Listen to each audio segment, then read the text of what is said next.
In today's video, I'm going to be installing this battery box into the CX500.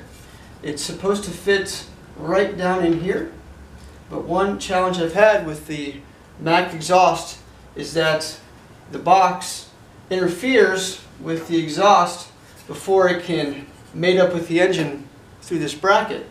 So it should fit like so. So what I'm going to do is move this bracket over to right about here, reattach it, and then test fit the box. Now, one question I've had is whether or not the box is going to get in the way and cause any issues with safety or interfere with my ability to shift the shifter, and I don't think that it will. I think it's going to look okay.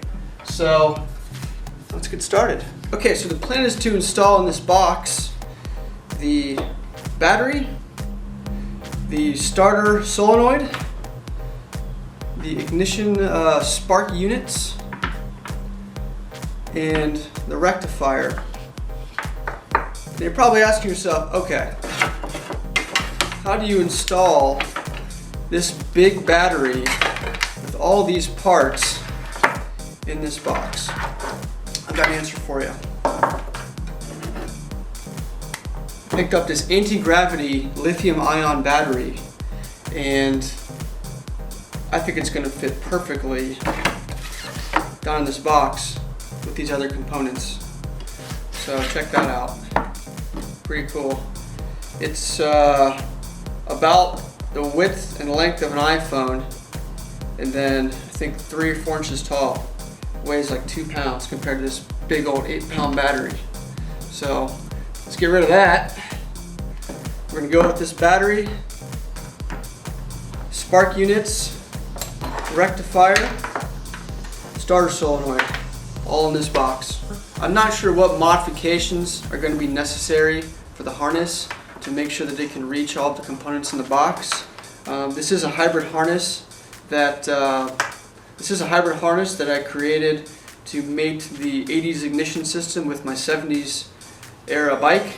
So as you know, Honda changed the ignition systems in these bikes in '81. So there might be some rewiring necessary. I'm hoping I don't have to modify it too much.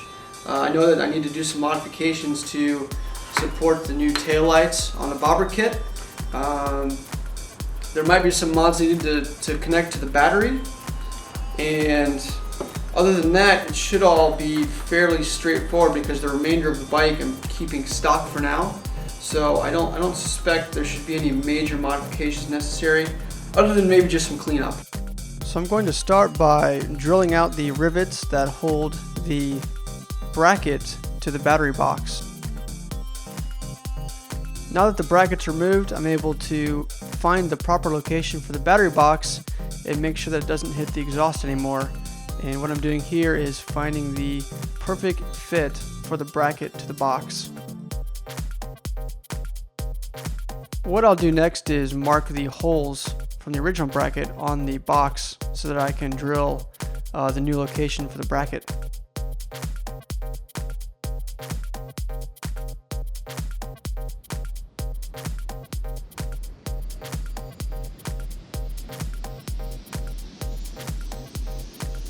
I'm reinstalling the aluminum bracket with aluminum rivets.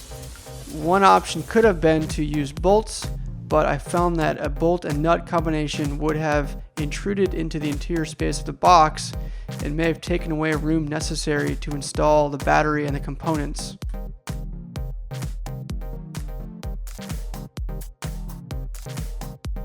So there are a lot of variables involved in installing components in this box. Depending on the size of battery you use, the components that you have, depending on the year of the bike, would definitely change how you've laid out this box.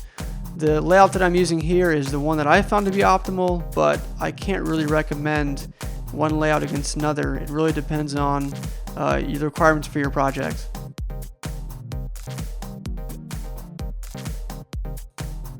So before I bolt down or attach any of these components to the box, I'm going to do one last pass on test fitting it just to make sure that everything is going to work as I've laid it out.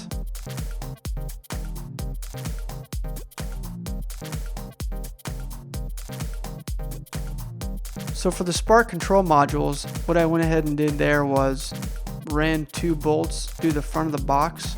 So those are actually bolted down to the box.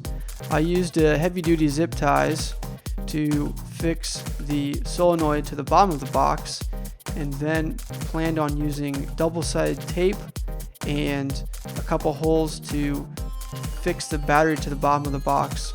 What I'll do is I'll pass zip ties through those holes for added security. Those same holes are going to be used to zip tie the rectifier to the top of the battery as well.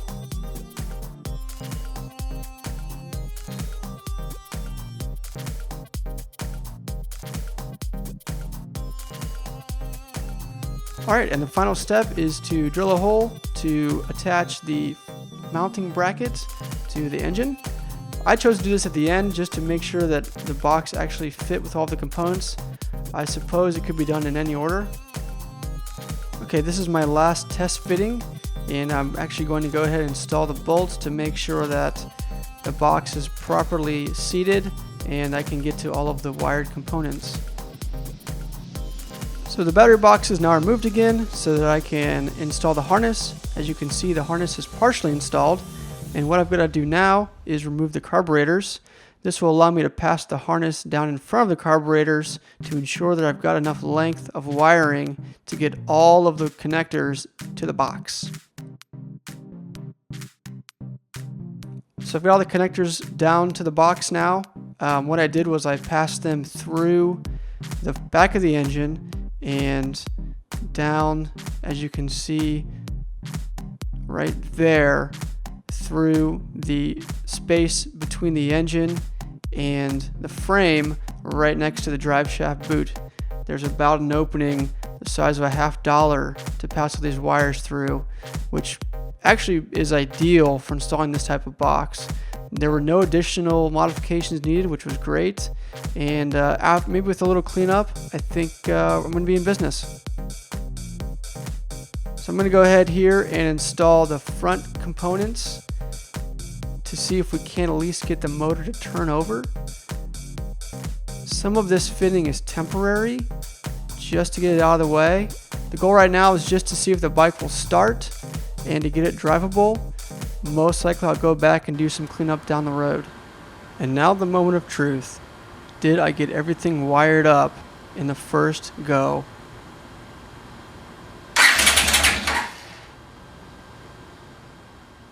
Okay, looks like everything's installed right so far. So that's it for episode 13. Thanks for watching. And in the next video, my Ferrari red tank is back.